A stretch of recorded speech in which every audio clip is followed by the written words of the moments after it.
நெல்லை பாளையங்கோட்டை அடுத்தது ஆரோக்கியநாதபுரம். இந்த பகுதியைச் சேர்ந்தவர் பாஸ்கரன், செல்வராணி தம்பதியினர். இவரது மகளான ஜெனிபர் என்பவர் அதே பகுதியைச் சேர்ந்த மரியகுமார் என்பவரை கடந்த சில ஆண்டுகளுக்கு முன்பு திருமணம் செய்து கொண்டுள்ளார்.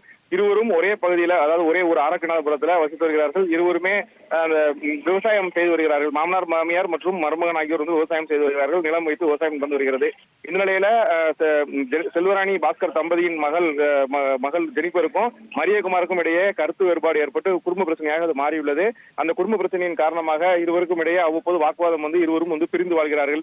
ஜெனிபர் தாய் தந்தையர் வீட்டில் வாழ்ந்து வந்த நிலையில கடந்த சில நாட்களுக்கு முன்பு வேறு ஒருவரோடு காதலித்து திருமணம் செய்து கொண்டதாக கூறப்படுகிறது. இதனை அறிந்த மரியகுமார் நேற்றைய தினம் அதாவது பாஸ்கர் மற்றும் செல்வராணி வீட்டுக்கு சென்று தகராறில் ஈடுபட்டுள்ளார். வாக்குவாதம் நடந்திருக்கிறது. வாக்குவாதம் முற்றிய நிலையில சரமாரியாக சம்பவ இடத்திலேயே அவர்கள் இருவரையும் மரியகுமார் வெட்டிவிட்டு அங்கிருந்து வெளியேறியுள்ளார். இந்த அலறல் சத்தம் கேட்டு அப்பகுதியைச் சேர்ந்த மக்கள் உடனடியாக பெருமாள்புரம் காவல்துறையினருக்கு தகவல் தெரிவித்த நிலையில கொலை செய்த மரியகுமாரும் நேரடியாக பெருமாள்புரம் போலீசாரிடம் சரணடைந்திருக்கிறார். சம்பவம் தொடர்பாக உடலை கைப்பற்றி பெருமாள்புரம் போலீசார் வழக்கு பதிவு செய்து விசாரணை மேற்கொண்டு வருகிறார்கள். ஒரே ஊர்ல இரட்டை கொலை நடந்த சம்பவத்தால் அப்பகுதியில் ஒரு பரபரப்பான சூழல் நிலவி வருகிறது.